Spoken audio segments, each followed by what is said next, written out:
الحمد لله رب العالمين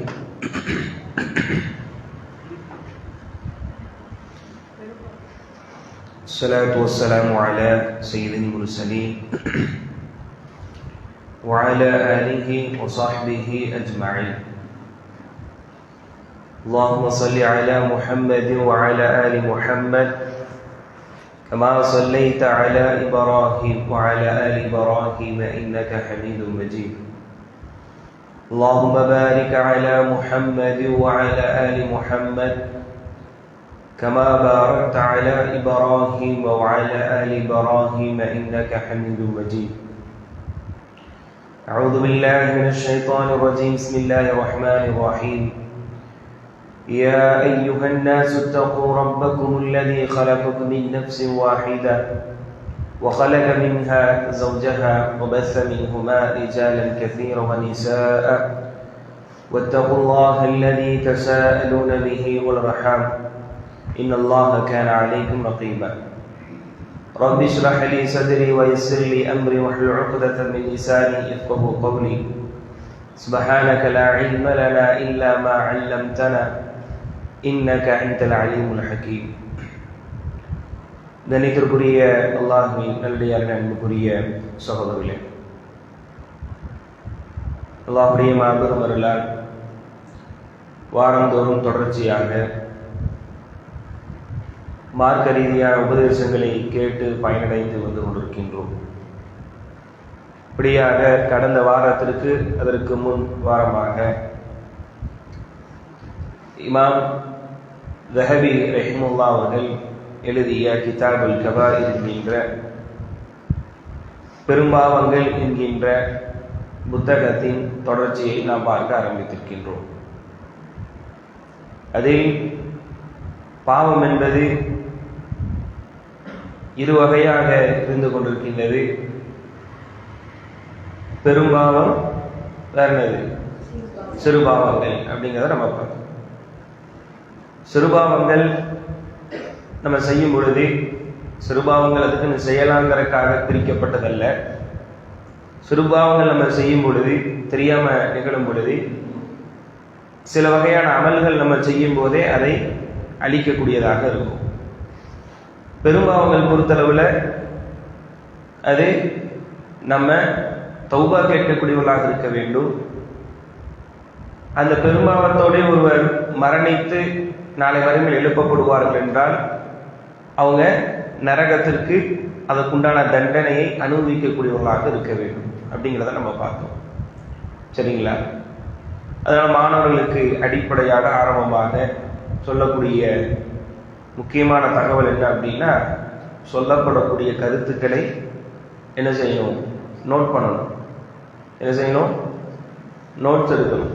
notes எடுக்காம சும்மா வெறுமனே வெறுங்கையோடு உட்காந்துக்கிட்டு எதையும் நோண்டிக்கிட்டு இருந்தீங்கன்னு சொன்னால் சொல்லப்படுற தகவல் முழுமையாக என்னாகாது, நம்ம மனசுல தங்காது.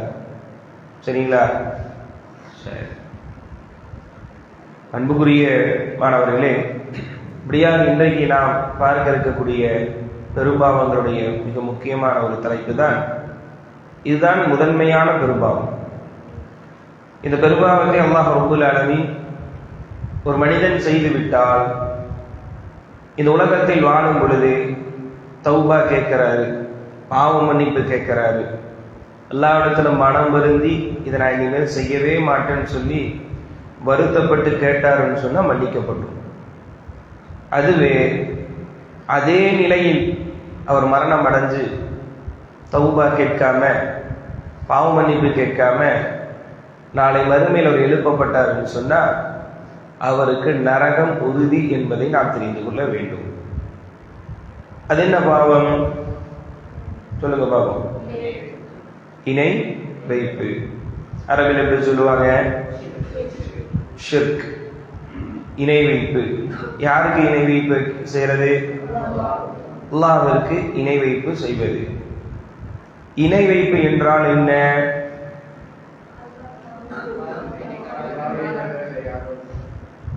சொல்லுமா? எந்திரி.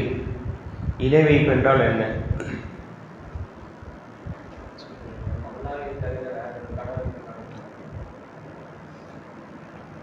வேறொரு நம்பர் முஸ்தபா தெரியுமா? நோட்டுங்க. ஆஷிக், அன்ஃபர், சல்மான். எந்திரிங்க. பதில் அதுதான் என்ன? அதுதான் அதான் இதுதான் அவன் சொன்னதுதான். அவன் என்ன சொன்னான்?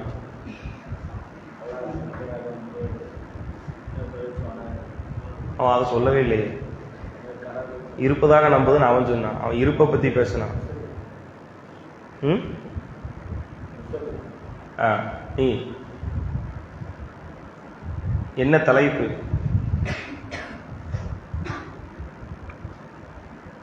என்ன தலைப்புன்னு தெரியலையா?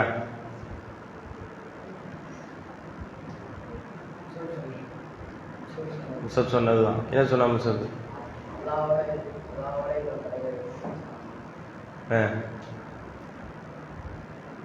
சரி, உட்கார். இன்னொரு கேள்வி வரும், அதுக்கடுத்து நீங்க சொல்றது பொறுத்து உட்காரலாமா நிக்கலாமாங்கிறத முடிவு செய்யப்படும். பாருங்க, வணக்கத்தை மட்டும் செலுத்துவது கிடையாது. நீங்க என்ன சொன்னீங்க? வணக்கம் அப்படின்னா என்ன? இந்த இப்படி கையெழுத்துக்கும் அதுவா? அந்த வணக்கமா? இபாதத் என சொல்லப்படக்கூடிய வணக்கங்கள், தொழுகை, இது என்னதுதான்? அது ஒரு இபாதத், வணக்கம். திக்ர், தஸ்பீஹ், இது ஒரு இபாதத், வணக்கம். அல்லாஹும் அல்லாஹுடைய தூதர் வழிகாண்பித்த, அது சொல்லாக இருக்கலாம், செயலாக இருக்கலாம், மறைமுகமாக இருக்கலாம், வெளிப்படையாக இருக்கலாம். இவைகள் அல்லாஹ்வுடைய பொருத்தத்தை பெற்றுத்தரும் சொன்னா அதுதான் என்னது? இபாதத். இபாதத்துடைய வரைவிலக்கணம். எப்போது ஒரு விஷயம் இபாதத்தா மாறும்? அது வார்த்தையா இருக்கலாம், செயல் வடிவமா இருக்கலாம், மறைமுகமா இருக்கலாம், வெளிப்படையா இருக்கலாம். அல்லாஹ்வுடைய பொருத்தத்தை பெற்றுத்தரும் என்றால், அல்லாஹ்வுடைய அன்பை பெற்றுத்தரும் என்றால் அது இபாதத். அது அல்லாஹ்வுடைய தூதர் வழிகாண்பித்து நமக்கு தந்திருக்கணும். ஓகேயா? அப்ப அப்படியான இபாதத்துகள், சரியா? அந்த இபாதத்தை மற்றவங்களுக்கு நம்ம செஞ்சோன்னு சொன்னா என்னது? இணை வைப்புன்னு தெரிஞ்சு வச்சிருக்கிறோம்.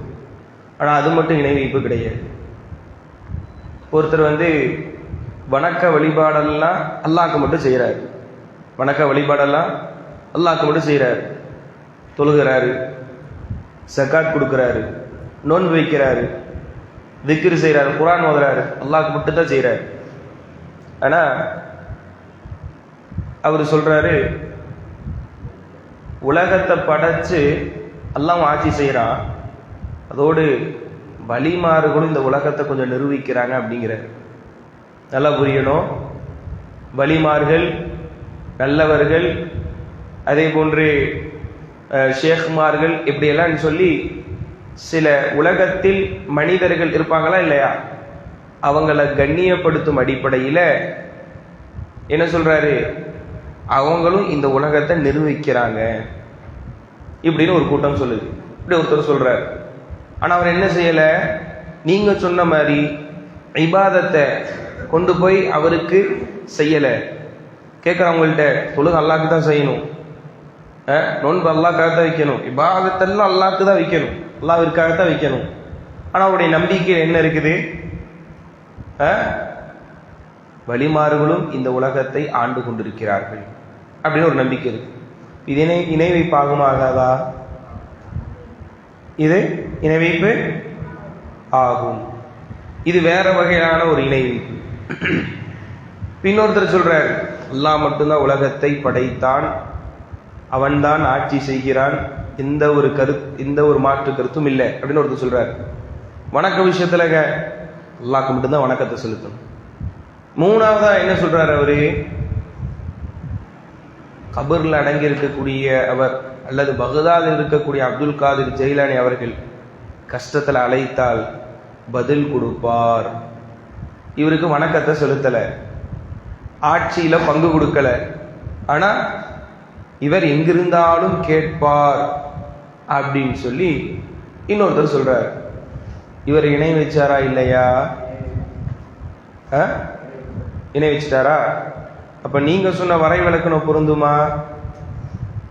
வணக்கத்தை மட்டும் ஒருத்தருக்கு பங்கு போட்டாதான் இணை வைப்புன்னு சொன்னா, இப்ப நான் சொன்னேன்ல மீதி ரெண்டு கேட்டகரி, ஒருத்தர் ஆட்சி பலத்தை பங்கு போடுறார், அப்ப அவர் இணை வைப்பு செய்யக்கூடியவராக நம்ம கருத முடியாது. அவர் இணை வைப்பு செஞ்சாருன்னு சொல்ல முடியாது, அப்படிதானே? அதே மாதிரி எங்கேயோ தொலைவில் அடங்கி இருக்கக்கூடிய கபரில் இருக்க அழைச்சார் வருவாரு அப்படின்னு சொல்றமே, அவரும் நம்ம இணை வைக்கக்கூடியவன்னு சொல்ல முடியாது. ஏன்? வணக்கம் மட்டுமே, இபாதத்து மட்டுமே ஒருத்தருக்கு கொண்டு போய் வச்சாதான் இணை வைப்புன்னு சொன்னா, அப்ப இதெல்லாம் இணை வைப்பாகுமா? மற்றதுக இணை வைப்பாகாது. அப்ப இணை வைப்பு ஷிர்க் அப்படின்னு சொன்னா இபாதத்தில் மட்டும் அல்ல. இது எப்படிங்க புரிஞ்சுக்கிறது அப்படின்னு சொன்னா ரொம்ப சிம்பிள். சத்தியத்தை புரிஞ்சா அசத்தியம் எதுன்னு தெரிஞ்சிட போகுது. சத்தியத்தை புரிஞ்சா எது நேரான வழின்னு தெரிஞ்சிருச்சுன்னா தவறான வழிங்கிறது தெரிஞ்சிடும். உதாரணத்துக்கு இங்கிருந்து நம்ம டவுன் வரையும் போவோம். எங்க வரையும் போனோம்? டவுன் ஹால் வரையும் போவோம். ஓகேவா? டவுன் ஹால் வரையும் போகணும் அப்படிங்கிறதுக்கு எந்தெந்த பஸ்ல போகக்கூடாதுன்னு சொல்லி கேட்பீங்களா, எந்த பஸ்ல போகணும்னு கேட்பீங்களா? உதாரணத்துக்கு இங்கிருந்து 3ஆம் நம்பர்ல என்னன்னு போயிடலாம், சரியா? டைரக்டா நீ 1ஆம் நம்பர் போகுங்களா, 2ஆம் நம்பர் போகுமா, 4ஆம் நம்பர் போகுமா சொல்லி போகாத பஸ்ஸையெல்லாம் உட்காந்து கேட்டுட்டு இருப்பீங்களா, போற பஸ்ஸை கேட்பீங்களா? போற பஸ் தெரிஞ்சுட்டா மற்றதெல்லாம் போகாதுங்கிறது உங்களுக்கு ஆட்டோமேட்டிக்கா தெரிஞ்சிடும், அப்படிதானே? இப்போ 3ஆம் நம்பர் தான் போகணும்னா இப்போ 5ஆம் நம்பர் வேற எங்கேயோ வருது, ஏறுவியா? நமக்கு ஒரு சந்தேகம் இருக்கும், அப்படிதானே? பாருங்க, அந்த மாதிரி நேரான பாதை எதுன்னு தெரிஞ்சிருச்சுன்னா அதெல்லாம் கூடாதுங்கிறது நமக்கு தெரிஞ்சிடும். தௌஹீத் அப்படின்னா ஒருமைப்படுத்துதல். தௌஹீதுனா ஒருமைப்படுத்துதல், எழுதிக்காங்க. தௌஹீதுனா ஒருமைப்படுத்துதல். அந்த தௌஹீத் 3 வகை இருக்கிறது. இப்ப கேட்பேன், சும்மா கையை கட்டிக்கிட்டு உட்கார்ந்துருக்கவங்க எல்லாத்துட்டும் இப்ப கேட்பேன், குறிப்பா மதரசா மாணவர்கள். அந்த தௌஹீத் 3 வகை இருக்கு, சரியா? ஒருமைப்படுத்துவதுன்னு எழுதிட்டோம். யாரை ஒருமைப்படுத்துவது? அல்லாஹ்வை ஒருமைப்படுத்துவது. எந்தெந்த விஷயத்துல ஒருமைப்படுத்துறது? அது ஒரு 3 வகை இருக்குது. முதலாவது தௌஹீதுர் ருபூபிய்யா. தௌஹீதுர் ருபூபிய்யா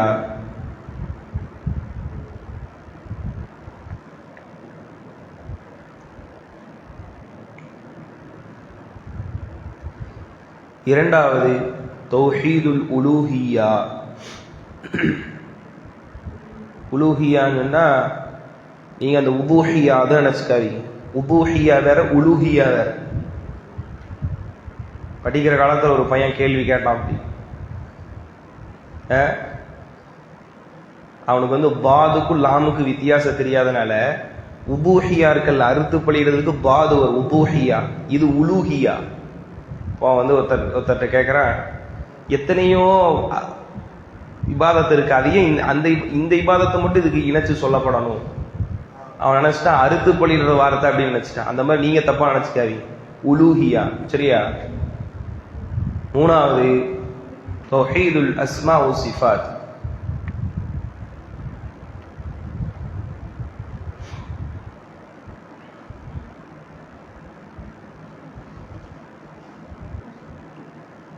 அஸ்மா வ சிஃபாத், சரி.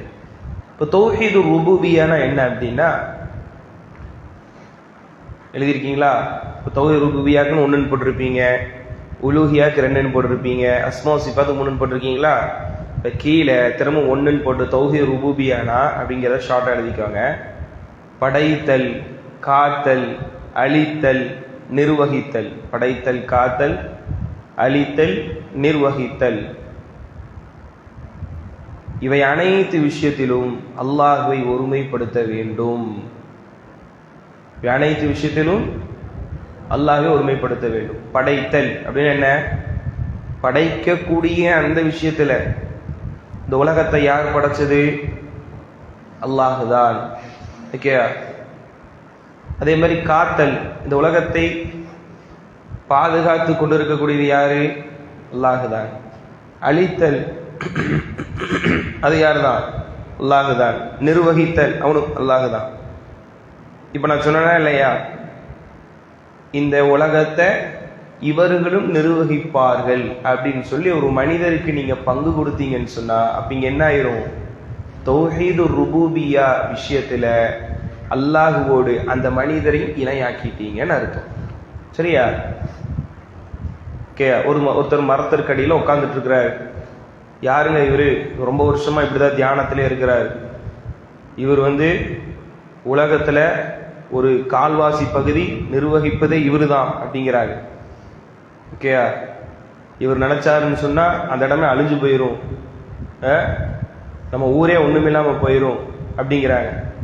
ஆனா இவரே ஒருத்தர் இபாதத்தெல்லாம் கொண்டு போய் இவர் இதை நம்புறாரு, ஒரு முஸ்லீம். ஆமா, அவருக்கு அந்த பவர் இருக்குது, அவர் நினைச்சாருன்னு சொன்னா அவர் கோவப்படுத்திட்டோம்னா அதை எல்லாத்தையும் அழிச்சு விட்டுருவாரு அப்படின்னு சொல்லப்படுது. அப்ப இது எந்த விஷயத்துல இணை வைப்பாகுது? தௌஹீது ருபூபியா. அதுலதான் என்னது? படைத்தல், காத்தல், அழித்தல், நிர்வகித்தல் இருக்கு. அந்த விஷயத்துல இவர் என்ன செய்யறாரு? கொண்டு போய் இணையாக்குறார். அந்த மனுஷனோட கொண்டு வந்து இணையாக்குறார். இப்ப ரெண்டாவது தௌஹீது உலூஹி எழுதுனீங்கல்ல, இபாதத்துகள், வணக்கங்கள். ஓகேயா? இபாதத், வணக்கங்கள். இந்த விஷயத்தில் அல்லாஹ்வை ஒருமைப்படுத்துவது. இபாதத்தில் ஒருமைப்படுத்துவதுனா என்ன? அல்லாஹ்க்கு மட்டும்தான் தொழுகை நிறைவேற்றுவது. ஓகேயா?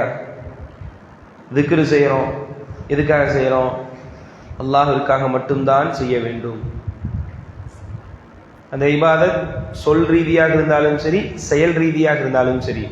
ஷார்ட்டா என்ன அப்படின்னா, இபாதத், வணக்கங்கள் அல்லாஹ்விற்கு மட்டுமே ஒருமைப்படுத்துவது. சரியா? இப்ப நீ இதுலதான் நீங்க சொன்னது வரும். ஓகேவா? ஒருத்தர் சொல்றாரு, அது என்ன இபாதத்து நிறைய இருக்குது. அறுத்து பலியிடுதலும் ஒரு இபாதத்து தான். வாங்க நம்ம எல்லாம் ஃபேமிலியா போய் கபர்ல போய் அறுத்து பலியிட்டு வருவோம் அப்படின்னு சொல்றாரு. போலாமா?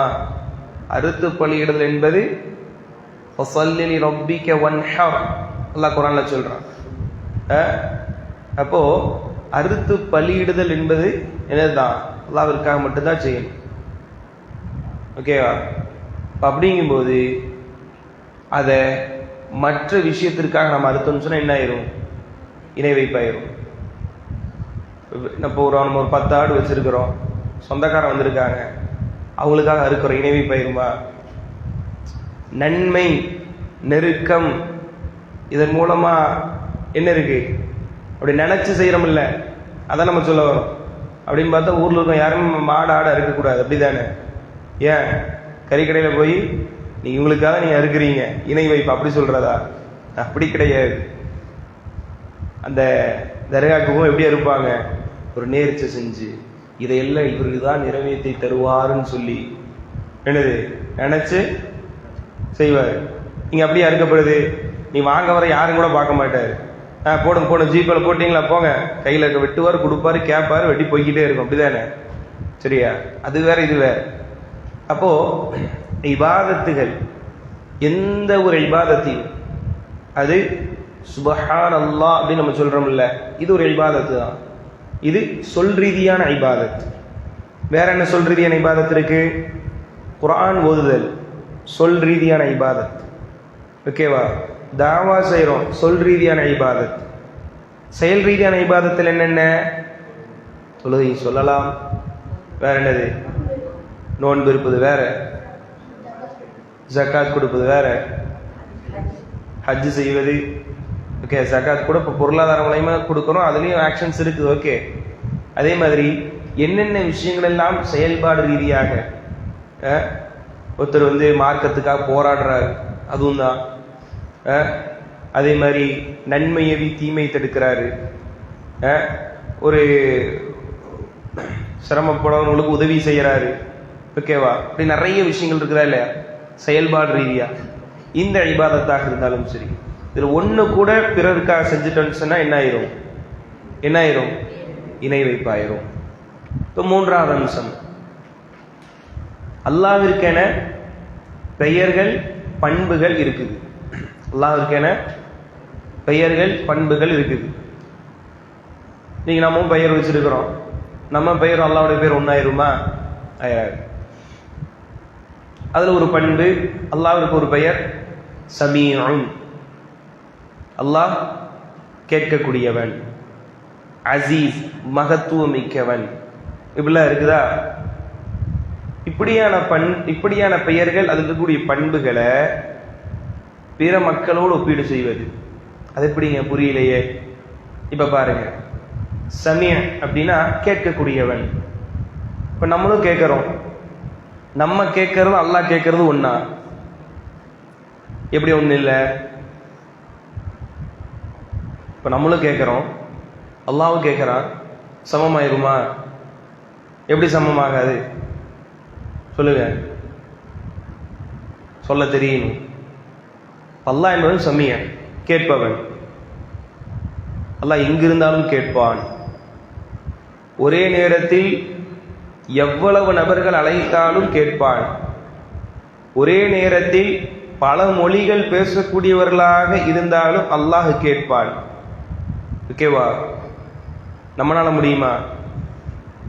ரெண்டு பேர் இருக்காங்க, இந்த ரெண்டு பேர்த்துல ஒருத்தன் பேசும்போது கேட்க முடியும், இன்னொருத்தன் பேசினானா ஒன்னா இவனை அவாய்ட் பண்ணிட்டு இவன் பேசுறது தான் கேட்க முடியுமே தவிர ஒரே டைம்ல ரெண்டு பேர் பேசுறது கேட்க முடியுமா? அப்படியே கேட்டாலும் ஏதோ எந்த இடத்துல கவனம் இருந்துச்சோ அதைத்தான் உள்வாங்கும் ஒண்ணு. அதே மாதிரி பல மொழிகள் பேசக்கூடியவங்க இருக்கிறாங்க, அதை தெரிஞ்சா நம்ம உள்வாங்குவோம், தெரியாட்டி இல்லை தானே சொல்லுவோம் ஒண்ணு.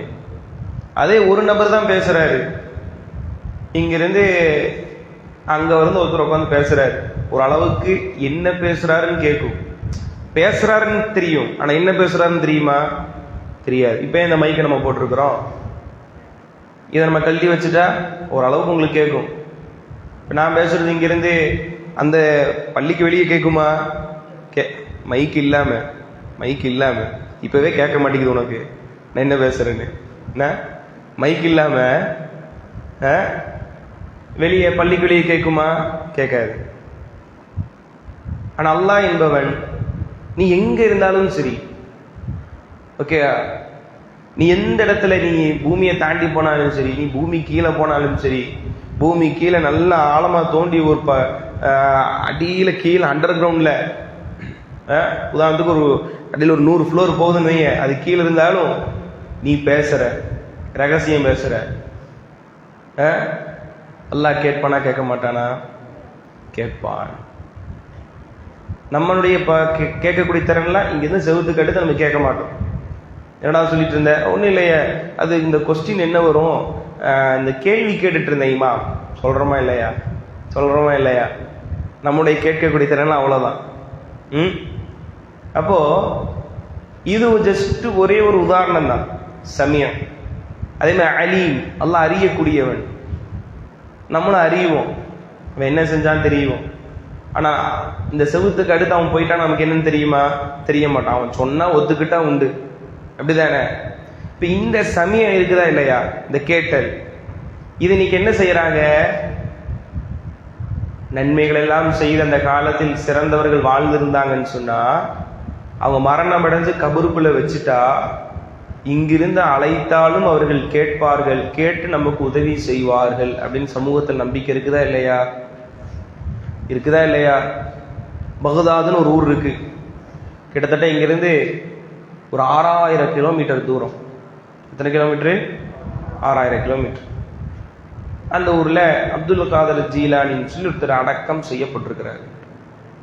இந்தியாவில் இருக்கக்கூடிய மக்களுக்கு என்ன நம்பிக்கை? அவரை அழைத்து பிரார்த்தித்தால் என்ன செய்வாங்க? பதில் கொடுப்பாரு. அவர் அழைச்சு பிரார்த்தித்தா பதில் கொடுப்பாரு. இங்க இக்கட்டான சூழ்நிலையில மாட்டிக்கிட்டாங்கன்னா உடனே அப்துல் காதர் ஜீலானி அல்லது மற்ற அந்த வலிமார்கள், மற்ற இது போன்ற அடக்கம் செய்யப்பட்டிருக்கக்கூடியவர்களை என்ன பண்ணுவாங்க? அழைப்பார்கள். அப்ப இது எதுல இணை வைப்பு வருது? தௌஹீது உலூஹியாவா ருபூபியாவா? அஸ்மாஉ சிஃபாத்துபா. அவன் நம்பிக்கை என்ன? அவங்க போய் இபாதத்தை செஞ்சாங்களா? செய்யல. படைத்தல் காத்தல் அந்த விஷயத்துல சொன்னாங்களா? இல்ல. கேட்கும் திறன், அல்லாஹ் தான் எங்கிருந்தாலும் கேட்பான் அப்படிங்கிற அந்த தன்மைய என்ன செய்யறாங்க? அவரோடு வைக்கிறாங்க. இப்போ இன்னொரு பாயிண்ட்டுக்கு வாங்க.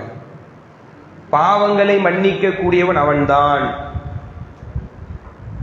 இன்னல்லாஹ கஃபூருர் ரஹீம். அவன் தான் மன்னிக்க கூடியவன். நார்மலா மன்னிக்க கூடியவன் டிரான்ஸ்லேட் பண்ணிட்டு போயிடுறோம். இப்ப நம்ம நம்மள்ட்ட மன்னிக்கும் தன்மை இருக்குது. அது 1000 முறை சொன்னாதான் ஒரு டைம் மன்னிப்போம். அப்படிதானே? ஒரு 1000 முறை சொன்னாதான் நம்ம மன்னிப்போம். அப்படியே அவன் மன்னிச்சாலும் அந்த மன்னிப்பின் மூலம் அவன்கிட்ட ஏதாவது நமக்கு வர வேண்டியது இருக்கும் பெருசா. அப்படி இருந்தா மன்னிப்போம். ஏன்? இவன் இப்ப துண்டிச்சிட்டோம்னா அது நமக்கு கிடைக்காம போயிடும். அதை வாங்கினதுக்கு அப்புறம் ஏதோ சண்டை ஆயிடுச்சுன்னா கூட அவன் நமக்கு தேவையே இல்லை. சிலர் மன்னிக்கவே மாட்டோம். அவன் மன்னிச்சான்னா மன்னிக்கட்டீங்க, அவன் நமக்கு தேவையே இல்லை. இப்படிதான் நம்ம மன்னிப்பு இருக்கு. இப்படிதானே? கஃபூர், அல்லாஹ் மன்னிக்கக்கூடியவன். அல்லாஹ் மன்னிக்கக்கூடியவன் சொன்னா நம்ம மன்னிக்கிறது அல்லாஹ் மன்னிக்கிறது ஒன்னாயிருமா? இல்ல. அல்லாஹ் 100 கொலை செய்த மனிதனையும் அல்லாஹ் மன்னித்தார். இப்படிதானே இல்லையா? இப்போ வாழ்க்கை முழுக்க ஒரு மனுஷன் 70 வருஷம் வாழ்றான். 70 வருஷமே நமக்கு எதிராக தான் பேசுறான், நமக்கு எதிராக தான் செயல்படுறான், நம்மளை திட்டி தீக்கிறான், நம்மளை எவ்வளவு இழிவுபடுத்தணும் அவ்வளவு இழிவுபடுத்துறான். சரியா? ஒரு நாள் இல்லை, 2 நாள் இல்லை, வாழ்க்கை முழுக்க அவன் அதைத்தான் பண்ணியிருக்கிறான். நல்லா கவனிச்சுக்கணும். இப்போ இவன் நம்ம மன்னிப்போமா மன்னிக்க மாட்டோமா? உண்மையா சொல்லணும். நான் மன்னிக்க மாட்டேன். இப்போ நான் உதாரணத்துக்கு நான் சொல்றேன். பொதுவா இயல்பா ஏன் மன்னிச்சாலும் அவன்கிட்ட பழையத்தவன் வாடா நண்பா இப்படி பேசுவோமா? வராது. ஏன்? அவன் சொன்னதெல்லாம் ஞாபகம் வரும். அவன் என்னெல்லாம் இந்த 70 வருஷம் அவன் வாழ்க்கை முழுக்க பண்ண அதெல்லாம் ஞாபகம் வரும். அப்படித்தானே? அல்லாஹ்வுடைய மன்னிப்பு எப்படி தெரியுமா? 70 வருடம் அவனுக்கு உணவு கொடுத்து, எல்லா நியாமத்துகளும் முழுமையா கொடுத்து, எல்லாமே தந்து, எந்த குறையும் இல்லை. அவன் பேசுறான்ல, அந்த வாயை அவனுக்கு தான் அல்லாஹ் இந்த நாக்கை கொடுத்து, நாக்குக்கு சக்தியை கொடுத்து, அப்படி வாழ்க்கை முழுக்க கொடுத்து அப்பவும் அல்லாஹ்வை விமர்சனமாக பேசியவர்கள், அல்லது அல்லாஹ்விற்கு இணையாக்கியவர்கள், அல்லது கடவுள் மறுப்பு கொள்கை கடவுள்லாம் யாருமே கிடையாது அப்படின்னு சொல்லி பேசி அல்லாஹ்வை விமர்சித்து பேசினவங்களாக இருந்தாலும் சரி, இறுதி காலகட்டத்தில் சத்தியம்னா என்னன்னு புரிகிறாரு, புரிஞ்சு மனம் வருந்தி தௌபா கேட்டு, இறைவா இத்தனை நாள் நான் தப்பு செஞ்சுட்டேன், பாவம் செஞ்சுட்டேன், என்னை மன்னிச்சிரியா இறைவான்னு சொன்னா அதில் என்ன செய்யறான்? மன்னிப்பு கொடுக்கறான். அதோடு என்ன தெரியுமா செய்யறான்? அவன் செஞ்ச பாவங்களை எல்லாம் நன்மையாக மாற்றுகிறான். எப்படி? அவன் செஞ்ச பாவங்கள் எல்லாம் நன்மையாக மாத்திக்கிறான். இதை செய்ய முடியுமா? அவன்கிட்ட நம்ம மனதிருந்தி வந்தாலும் வாடான்னு சொல்லி ஒரு கார்ல கூட்டிட்டு போய் எங்கேயா தள்ளி விடணும் தான் நினைப்போமே தவிர, இல்லடா என்ன பேச்சு பேசுன, டீ குடிக்காது அதை கலக்கி கொடுத்துருவோம். ஏதோ ஒண்ணு அவனை ஏதோ ஒண்ணு பண்ணணும்டா, பண்ணாத்தாண்டா மனசு ஆறும். அப்படிதாங்க. இப்ப நம்மளுடைய மன்னிக்கும் தன்மை அவ்வளவுதான். ஆனா இன்னைக்கு என்ன செய்யறாங்க? மௌலூத் அப்படின்னு ஒரு கிதாப் ஓதப்படுதா இல்லையா? அல்லது சுபஹான மௌலீத் அப்படின்னு சொல்லி இன்னைக்கு குறிப்பா ஓதப்படுதா இல்லையா? அது என்ன செய்யறாங்க? அன்த கஃபாருல் ஹதாயா, எங்களுடைய பாவங்களை மன்னிக்க கூடிய நபியே அப்படின்னு சொல்லி என்ன செய்யறாங்க? அந்த வாசங்களை ஓதுறாங்க. நீங்கள் எல்லாம் ரகசியத்தை மறைவானதை நீங்கள் அறிவீர்கள் என்று சொல்கிறார்கள். அல்லாஹ்விற்கு என்னென்ன தன்மையெல்லாம் இருக்குமோ அந்தந்த தன்மையில அப்பப்ப எடுத்து நபியோடு இணைத்து நீங்களும் இதையெல்லாம் செய்வீர்கள் என்பதாக சொன்னா இது இணை வைப்பா இல்லையா? இணை வைப்பு. எந்த விஷயத்துல இணை வைப்பு?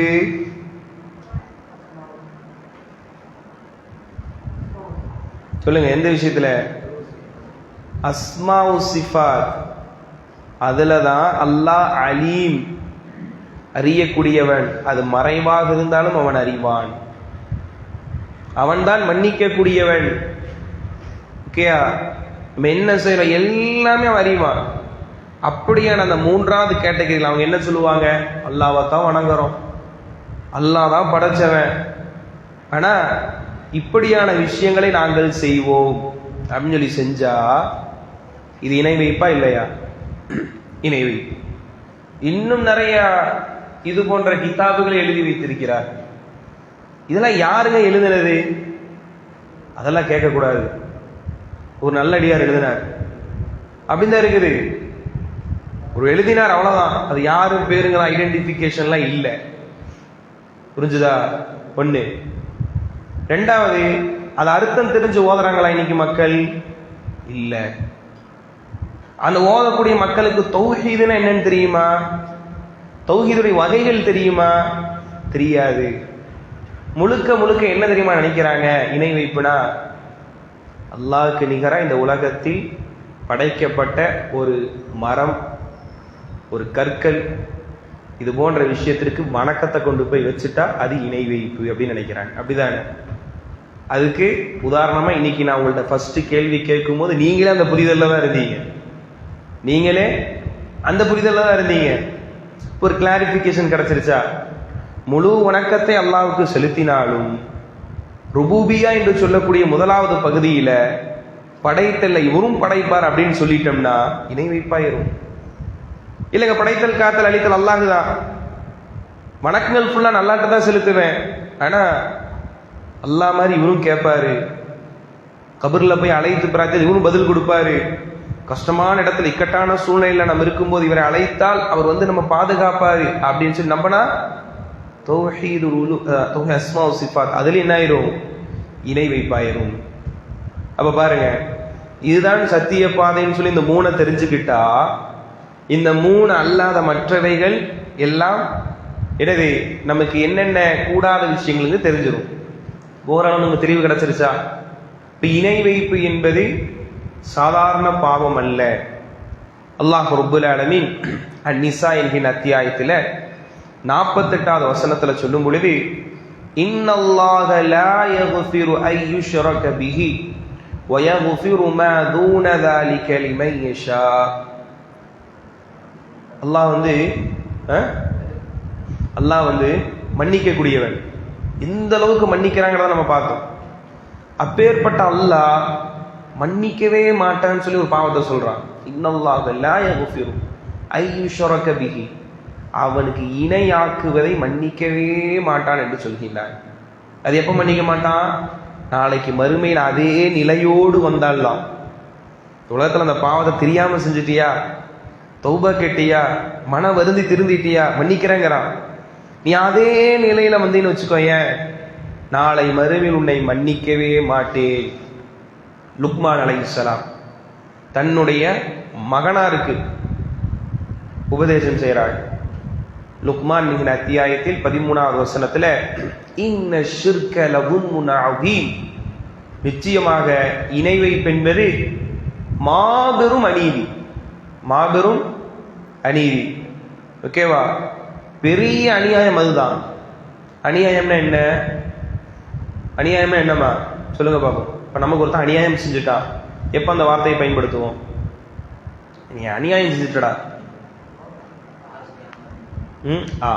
சூப்பர். நம்ம எல்லாருமே 50 ரூபா போடுவோம். போட்டு ஒரு கடைக்கு போகலாம் அப்படின்னு சொல்லி 50 ரூபா வாங்குறான். வாங்கி இவன் மட்டும் போய் தனியாக சாப்பிட்டு வந்துட்டான். எப்படி இருக்கும்? லைஃப்லேயே மறக்க முடியாத, மன்னிக்க முடியாத ஒரு குற்றம் சொன்னா அதுவாத்தான் இருக்கும். அல்லது டே நீ கரெக்டாக இந்த ஸ்பாட்டுக்கு வந்துரு, நம்மள ஒட்டுக்க போயிடலாம் அப்படிங்கிறோம். 4 பேர் வந்துட்டாங்க, இன்னொருத்தன் வேற ஒருத்தன் ஃப்ரெண்ட் வந்து அவன் கூட அவனை ஏற்றிட்டு போயிட்டாங்க, நீங்கள் வரக்குள்ள எல்லாம் போயாச்சு. எப்படி இருக்கும்? மன்னிக்க முடியாத பாவம் சொன்னா அதைத்தானே பார்ப்போம். இப்போயே ஒருத்த பார்க்கறத பார்த்தா பல பேர் அதை செஞ்சிருக்கிறாங்கன்னு அர்த்தம் என்ன? சரி, அப்ப பாருங்க, இதை நம்ம அநியாயம்னு சொல்லுவோம். நம்ம கூடயே இருப்பான், நம்மோடது. நல்ல கவனிங்க, நம்மள்ட்ட இருந்து எல்லாமே பயனடைவான். சுத்துறது நம்ம கூட தான், வாங்கி சாப்பிட்றதும் நம்ம கூட தான், நம்ம ட்ரெஸ்ஸையும் வாங்கி போடுவான், எல்லாமே நம்மளோட யூஸ் பண்ணிட்டு டக்குன்னு வந்தோன்னே இங்கிருந்து அங்கே தாவி நமக்கு எதிராக செயல்படும் போது என்ன சொல்லுவோம்? பெரிய அநியாயக்காரன்டா சொல்லுமா இல்லையா? இப்ப பாருங்க, அதை விட பல மடங்கு அல்லாஹ் உடல்ல நிறைய அருட்கொடைகளை கொடுத்துருக்கிறான். கை கால் கொடுத்துருக்கிறான். இந்த 5 விரல் இருக்குதா இல்லையா? இந்த ஒரு விரல் எல்லாத்துக்கும் ஒரு பெரும்பாலும் இந்த நம்மளுடைய ஒரு விரல் ஒரு சைஸ்ல இருக்கும். கட்டை விரல் ஒரு சைஸ், ஆள்காட்டி ஒரு சைஸ், இப்படி ஒரு விரல் ஒரு சைஸ்ல இருக்குதா இல்லையா? இது ஒரு நுட்பம் இருக்குது. 5 விரல் ஒரே சைஸ்ல இருக்குது. கையை மடக்க முடியுமா? கொஞ்சம் யோசிச்சு பாருங்க. மடக்கினா 2 விரல் இப்படி நீட்டிக்கிட்டு வெளியே வரும். ஒரு பொருளை பிடிக்க முடியாது. ஒரு பொருளை நமக்கு ஒரு சுத்தியில நம்ம பிடிக்கிறோன்னு வைங்களேன், ஒரு பொருளை பிடிக்கிறதுக்கு நல்ல ஒரு ஸ்ட்ராங்கான மெத்தட் அல்லாஹ் ரப்பல் ஆலமீன் இதை கையை கொடுத்துருக்குறான். என்னைக்கே யோசிச்சிருக்கீங்களா? கரெக்டா மடக்கினீங்கன்னா என்ன ஆகும்? ஹோல்ட் பண்ணும்போது கை கரெக்டா என்ன ஆகுது? மடங்குது. இதே விரல் இவ்வளவு பெருசு இருக்குது, ஆள்காட்டி விரல் சைஸ் இருந்துச்சுன்னா மடக்க முடியுமா? அல்லது சுண்டு விரல் சைஸ் எல்லா சைஸ் இருக்கு, மடக்கணும்னா இதுவரையும் தான் வரும், இப்படிதான் வரும். எந்த பொருள் பிடிக்க முடியாது. ஜஸ்ட் ஒரு கை. இதே கை நம்ம பார்க்குறோம் உலகத்துல, சிலருக்கு கையெல்லாம் மடங்கின நிலையில இருக்கு, பார்க்குறோமா? சிலர் 2 கையும் இல்லாமல், உங்களுக்கு தெரிஞ்சிருக்க வாய்ப்பு இருக்கு. கன்னியாகுமரி மாவட்டம், நல்லா ஃபுட்பால் காலில் விளையாடுவாரு, 2 கையும் இல்லாம பிறந்தார். அதுக்கு நம்ம மற்ற விஷயத்தை நம்ம ஆதரிச்சு பேசல. ஒரு உதாரணத்துக்கு நான் சொல்றேன். ஒரு பையன் இருக்கிறார், அப்படி ஒரு இளைஞர் தான், 2 கையுமே இல்லாம பிறந்தார். 2 கையுமே இல்லாம பிறந்தார். இப்படி உலகத்துல இருக்கிறாங்க. கை நல்லா இருந்து பிறந்தவங்க இருக்கிறாங்க, ஆக்சிடென்ட் ஆகி கை போனவங்களும் இருக்கிறாங்க. கை 2 நல்லா இருக்கும், கை தூக்க முடியாது, நரம்பு ஃபால்ட்டு. அப்போ ஒரு மனுஷனுக்கு அல்லாஹ் ரொம்ப அருள் செஞ்சு கொடுக்கக்கூடிய இந்த உடல் நியமத்துகள், ஜஸ்ட் நான் ஒண்ணுதான் சொன்னேன், கண்ணு வாய் எல்லாமே உடல்ல வெளியே தெரியாத உள்ள இருக்கக்கூடிய அணுக்கள், என்னப்பா இதுதான் அணுக்கள் கவுண்ட் கம்மியாயிடுச்சுன்னு சொன்னா, வெள்ளை அணுக்கள் கம்மியாயிடுச்சுன்னு சொன்னா ட்ரிப்ஸ் ஏற்றுங்கன்னு சொல்லி படுக்க வச்சிடுறாங்க. நடக்குதா இல்லையா அனுபவத்துல? இதுக்கு என்னங்க செய்யணும்? அதெல்லாம் இயல்பா வர்றதுங்க அப்படின்னு சொல்றாங்களா இல்லையா? இந்த இயல்பு எப்படி வர்றது? அல்லாஹ் ஒருத்தர் கொடுத்துருப்பான். இப்படி கொடுத்த இந்த நியமத்தான இந்த உடம்ப வச்சுக்கிட்டு அல்லாஹ்க்கு எதிராகவே செயல்பட்டு, அல்லாஹ்க்கு அநியாயமான முறையில இந்த உலகத்துல வாழ்ந்துட்டு, அவனை வணங்காம இப்படியே பள்ளியை கடந்துட்டு போகும்போது பாட்டோட போறமே, அல்லது வாயில அந்த போதை பொருள் வச்சுக்கிட்டு போறமே, அல்லது போதையில போறமே, இப்படியான பாவத்தோடவே போயிட்டு போயிட்டு போயிட்டு போயிட்டு வரமே, எவ்வளவு பெரிய அநியாயம் இது! ஒரு நாள் 2 நாளா வாழ்க்கை முழுக்க இந்த மாதிரி நிறைய பேர் இருக்கிறாங்க. இதுக்கு பேர் அநியாயமா இல்லையா? இது ஒண்ணு. அதையும் தாண்டி அல்லாஹ் சொல்றான், வமா ஸலகத்துல் ஜின்ன வல் இன்ஸ இல்லா லியஅபுதூன். அத்தாரியாத்துல 56வது வசனம். அத்தாரியாத். மனிதர்களையும் ஜின்களையும் நம்ம படைச்சதே எதுக்குத்தான்? வணங்குறதுக்குத்தான் அல்லாஹ் சொல்லிட்டான். உன்னை நான் நண்பனா வச்சிருக்கிறேன் எதுக்கு அப்படின்னா இதுக்குத்தான் ஒரு விஷயத்த சொல்றோம். நல்லா கவனிச்சுக்க. அத்தாரியாத்துல 56. அப்போ அந்த விஷயத்துல அவன் நமக்கு ஏமாத்தும் போது அநியாயம் செஞ்சோன்னு சொல்றோம். அல்லாஹ் சொல்றான், உன்னை படைத்ததே எதுக்குத்தான்? எதுக்குத்தான்? எதுக்குன்னு சொல்லுங்கடா. வணங்குவதற்குத்தான். அந்த வணக்கத்தை எடுத்து பங்கு போட்டோம்னா எப்படி இருக்கும்? எப்படி இருக்கும்? அல்ல அந்த வணக்கம் அவனுக்கு செய்யாம கொண்டு போய் வருஷத்துக்கு ஒரு நாள் மட்டும் கொண்டு போய் கபர்ல அடங்கி இருக்கக்கூடிய, அல்லது எதையுமே கேட்காத, எதுவுமே பேச முடியாத, எதுவுமே உள்வாங்க முடியாத அவர்களுக்கு கொண்டு போய் வச்சா அல்லாஹ்க்கு எப்படி இருக்கும்? அல்லாஹ்வுக்கு அந்த கண்ணியத்தை எப்படி நம்ம இது பண்றோம்? இன்னைக்கு பண்றாங்க. அதை விட மோசம் என்ன அப்படின்னா, அது போன்ற கந்தூரி விழாக்கள்னு சொல்லி என்ன ஆட்டம் போடுறாங்க. சினிமா பாட்டு எல்லாம் போட்டு ஆட ஆரம்பிச்சுட்டாங்க. இன்னைக்கு ஆட ஆரம்பிச்சுட்டாங்க. இதெல்லாம் எவ்வளவு பெரிய ஒரு அநியாயம். அது இன்ன லதுன்முன் அதீம், மிகப்பெரிய ஒரு அநியாயம். மேலும் அல் மாஇதா என்கிற அத்தியாயத்தில் 72வது வசனத்தை அல்லாஹ் சொல்றான். அல் மாஇதா 72வது வசனம், இன்னஹு மன் யுஷ்ரிக் பில்லாஹ், யார் அல்லாஹ்க்கு இணை வச்சாங்களோ ஃபகத் ஹர்ரமல்லாஹு அலைஹில் ஜன்னah, அல்லாஹ் அவர்களுக்கு சொர்க்கத்தை ஹராமாக்கிடுறான். சொர்க்கத்தை ஹராமாக்கிடுறான். சொர்க்கம் போக முடியாது. வமஅவாஹுன்னார், எங்கதான் போவாங்க? நரகத்துக்கு தான் போவாங்க. அன்ஃபர், அங்க நின்று வாட்ச் நல்லா தெரியும், ரொம்ப கஷ்டப்பட்டு பார்க்குற மாதிரி தெரியும். முன்னாடி பின்ட்டு பாரு என்ன. சரி, அவனுடைய தங்குமிடம் எங்கதான்? நரகம்தான் அப்படின்னு சொல்லி அல்லாஹ் சொல்றான். அப்போ இணை வைத்தால் வெறும் இணை வைப்புங்கிற வார்த்தை மட்டும் வரக்கூடாது. இந்த தௌஹீத் இருக்கக்கூடிய 3 விஷயம் இருக்குதா இல்லையா, அதுல ஓகே. அதையும் தாண்டி என்னெல்லாம் இன்னும் நிறைய இருக்குது, அதெல்லாம் சொல்லணும், பெருசா போய்கிட்டே இருக்கும். சரி, வரக்கூடிய நாட்களை பார்ப்போம். இணை வைப்புன்னு சொல்லி இந்த 3 முதல்ல கொண்டு வாங்க. ஓகேவா? இணை வச்சுட்டோன்னு சொன்னா அவருக்கு என்ன ஆயுது? சொர்க்கம் ஹராமாக்கப்படுது. அதோடு முடிஞ்சுதா? அது மட்டுமல்ல, பாருங்க இன்னொரு வசனத்தை நம்ம பார்க்கும் பொழுது அல்லாஹ் ரப்பல் ஆலமீன் சொல்லும் பொழுது, நபியே லஇன் அஷ்ரக்த, ஜுமர் என்கிற அத்தியாயத்தில் 65வது வசனம், லைன் அஷ்ரக்த, நீங்க இணை வைத்தாலும். எப்படி? ஒருபோதும் நபிமார்கள் இணை வைக்க மாட்டாங்க. நீங்க இணை வைத்தாலும் என்ன தெரியுமா? லயஹ்பதன்ன அமலுக், நீங்க செஞ்ச நல்ல அமல்கள் எல்லாம் முழுமையாக அழிக்கப்படும். நீங்க செஞ்ச அமல் எல்லாம் முழுமையாக அழிக்கப்படும். நம்ம ஒரு 10 வருஷமா சேர்த்தி வச்சுட்டு இருக்கிறோம், ஒரு 50 லட்ச ரூபா சேர்த்தி வச்சிருக்கிறோம். நீ இதை மட்டும் செஞ்ச, உன் 50 லட்ச ரூபா எரிக்கப்படும் அப்படின்னு ஒரு சட்டத்தை கொண்டு வராங்க. எப்படி இருக்கும்? அப்போ நம்ம எவ்வளவு கவனமா இருப்போம்? எவ்வளவு கவனமா இருப்போம்? நம்ம ரொம்ப கவனமா இருந்து கவனமா போயிட்டு வருவோம். இப்படிதானே? இப்ப பாருங்க, அல்லாஹ் என்ன சொல்றான் கேட்டுச்சா? கவனிங்க. நீங்க இணை வைத்து விட்டால் 2வது அம்சம், உங்களுடைய நல்ல அமல்கள் எல்லாம் அழிக்கப்படும். ஒருத்த வாழ்க்கை ஃபுல்லா தொழுகிறான், வாரத்துக்கு ஒரு முறையோ வருடத்துக்கு ஒரு முறையோ போய் என்ன செஞ்சிடறான்? அதே தொழுகை ஒரு 2 ரக்கா தங்க போய் தொழுகிறான்.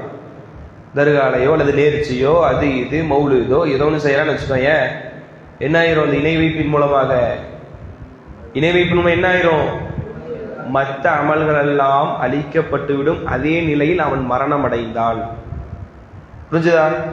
ஓகே.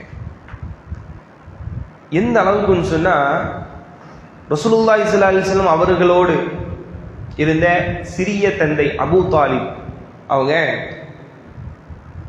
இந்த இணை வைப்புல தான் மரணம் அடைஞ்சாங்க. எப்படி இருக்கும்? அல்லாஹ்வுடைய தூதருடைய சிறிய தந்தை. அன்னைக்கு ஆரம்ப காலத்துல தௌஹீதை சொல்றதுக்கு பக்க பலமா இருந்தது யாருதான்? அபூ தாலிப் அவங்க தான் இருந்தாங்க. மக்கா குறைஷிகளா பயப்படுவாங்க எதிர்க்கிறதுக்கு. அப்படி இருந்த அந்த மனிதருக்கு கூட இந்த தௌஹீது கிடைக்கவில்லை. இந்த மரண நேரத்தில் இருக்கும் பொழுது அல்லாஹ்வுடைய தூதர் போறாங்க, லா இலாஹ இல்லல்லாஹ் சொல்லுங்க, இதை வச்சு நான் அல்லாஹ் இடத்துல பேசுவேன் அப்படிங்கிறாங்க. கூட இருந்த இந்த நண்பர்கள், மக்கத்துடைய தலைவர்கள், அபூ தாலிபே, நம்மளுடைய மூதாதைய மார்க்கத்தை விட போறீங்களா, நம்முடைய முன்னோருடைய மார்க்கத்தை விட போறீங்களா அப்படிங்கிறாங்க. அப்படி இப்படி பார்க்கறது. கடைசியில நான் என்ன பண்றேன்? அதே மார்க்கத்துல தான் இருக்கிறேன் அப்படின்றேன். இருந்து என்ன ஆயிராரு? மரணம் அடைகின்றார். அல்லாஹ் ரப்பல் வசனத்தை இறக்குறான். இன்னக கஸஸ் என்கின்ற அத்தியாயத்துல 50வது வசனம், அல் கஸஸ் 50வது வசனத்துல, இன்னக லா தஹ்தி மன் அஹ்பப்த வலாக்கின் அல்லாஹ் யஹ்தி மன் யஷா. நபியே, நீங்க நான் உங்களுக்கெல்லாம் இந்த ஹிதாயத்தை நேர்வழி காட்டிவிட முடியாது. அல்லாஹ் யாருக்கு நாடுறானோ அவங்களுக்கு தான் இதை கொடுப்பான். அப்ப நமக்கு இன்னைக்கு தௌஹீது கிடைச்சிருக்கு, மார்க்கம் கிடைச்சிருக்குன்னு சொன்னா எதனால கிடைச்சிருக்கு? எதனால கிடைச்சிருக்கு? எதனாலப்பா? அல்லாஹ் நமக்கு நாடுனால தானே கிடைச்சிருக்குது. அல்லாஹ் நமக்கு நாடுற அளவுக்கு நம்ம என்ன செஞ்சோம் யோசிச்சு பாருங்க. ரசூலுல்லாஹ்க்காக போய் நின்று போராடினோமா? ரசூலுல்லாஹ் சொன்ன நபிமொழியை பின்பற்றுவதற்கு அவ்வளோ பலகீனமாக கிடக்கிறோம். இப்படிதானே?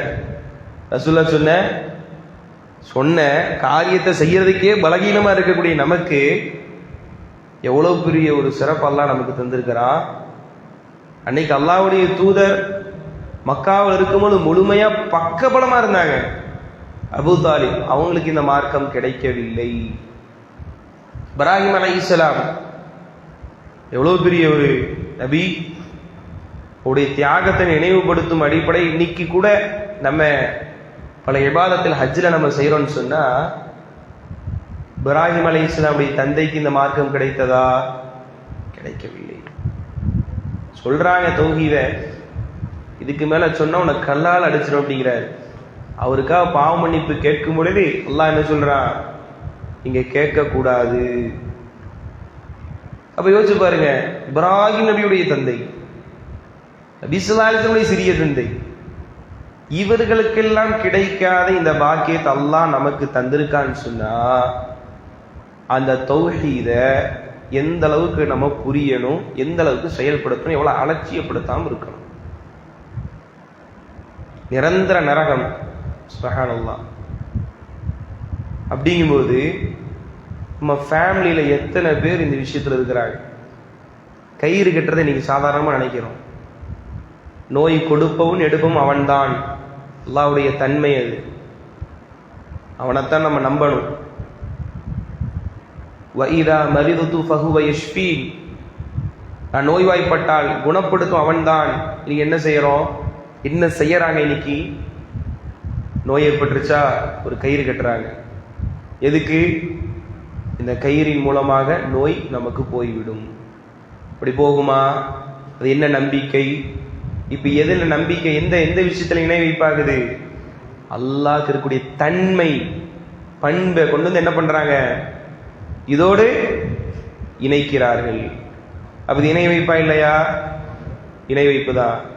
இந்த இடத்துல அவங்க வணக்கத்தை அங்க கொண்டு போய் செலுத்தலையே, இங்க செலுத்தினு சொல்லக்கூடாது. இணை வைப்பு. பண்புக்குரிய மாணவர்களை பாருங்க, இந்த இணை வைப்பு என்பது சாதாரண விஷயம் அல்ல. நம்மை அல்லாஹ் பாதுகாக்க வேண்டும். நாளை மறுமையில் இதை செய்யக்கூடியவர்கள் நிரந்தர நரகமுடைய அமல்கள் எல்லாம் அழிக்கப்படும். அப்படி சொல்லியே இந்த இணை வைப்புல எவ்வளவு கவனமா இருக்கணும். ஆனா இன்னைக்கு பிதஅத் என்கின்ற மார்க்கத்தில் வழிகாண்பிக்கப்படாத, இன்னைக்கு ரபியுல் அவ்வல் வந்துச்சுன்னு சொன்னா ஒண்ணுல இருந்து எதுவரையும் ஓதுவாங்க? 10, 11, 12ஆம் தேதி ஊர் முழுக்க ஊர்வலம் வருவார்கள். எதுக்கு? மீலாது நபி, அல்லாஹ்வுடைய தூதருடைய பிறப்பை நாம் கொண்டாட போகின்றோம். உண்மையில ரபியுல் அவ்வல் 12 தான் அல்லாஹ்வுடைய தூதர் பிறந்தார்களா என்பதற்கு சான்றுகள் இல்லை. இறந்தார்கள் என்பதற்குத்தான் தெளிவான சான்று அந்த நாள் இருக்குதுன்னு சொன்னா யோசிச்சு பாருங்க. அப்ப இந்த 10, 11 நாட்கள் பள்ளிகள் அமர்ந்து கொண்டு ஒரு கிதாபை எடுத்து ஓதுகிறார்கள். அல்லாஹ்வுடைய தூதரை நாங்க புகழ போகின்றோம். புகழ்றதுக்காக நம்ம யாரையும் தடுக்கல. அல்லாஹ் குர்ஆன்ல சொன்ன நபியு அவுலா பில் முஃமினீன மின் அன்ஃபுஸிஹிம், நபி ஸல்லல்லாஹு அலைஹி வஸல்லம் அவர்கள் தான் என்னது முஃமினுடைய அவருடைய ஆத்மாவிட அவர்கள் தான் சிறந்தவர்கள். நம்ம அவங்கள தான் நேசிக்கணும், இல்லை நம்ம சொல்லல. இந்த நேசம் எப்படி அப்படிங்கிறத நம்ம யோசிக்கணும். ஓகேவா? என்னைக்கோ ஒரு நாள் உட்காந்துக்கிட்டு அதை நம்ம இப்படி ஓதிட்டோம்னா, கூட்டமா சேர்ந்து ஊர்வலம் போயிட்டோம்னா நபி நேசம் வெளிப்பட்டுருமா அப்படிங்கிற நம்ம யோசிக்கணும். ஆனா நிக்கி பள்ளி வாயில்ல உட்காந்து ஒரு பள்ளி வாயில் எழுதி போடுறத, வண்ணல் மஸாஜித லில்லாஹி ஃபலா ததுஉ மஅல்லாஹி அஹதா. பள்ளிவாசல் என்பது அல்லாஹ்விற்குரியது. அந்த இடத்துல அல்லாஹ் அல்லாதவர்களோ மற்றவங்களை நீங்க அழைக்காதீர்கள் அல்லாஹ்வோடு அப்படின்னு சொல்லப்படுது. ஆனா இன்னைக்கு என்ன செய்யறாங்க? அல்லாஹ் இருக்கக்கூடிய பண்புகள் பெயர்களை அங்க நபிமார்களை நேசிக்கின்றோம் புகழ்கின்றோம் என்று வரம்பு மீறி புகழ்ந்து இன்னைக்கு படித்துக் கொண்டிருக்கிறார்கள். இப்படி செய்யலைன்னா என்ன சொல்றாங்க? இவங்களுக்கெல்லாம் நபி மேல பாசம் இல்லை, நேசம் இல்லை அப்படின்னு சொல்றாங்க. இப்ப நீங்க நல்ல தெளிவா புரிஞ்சுக்கணும்.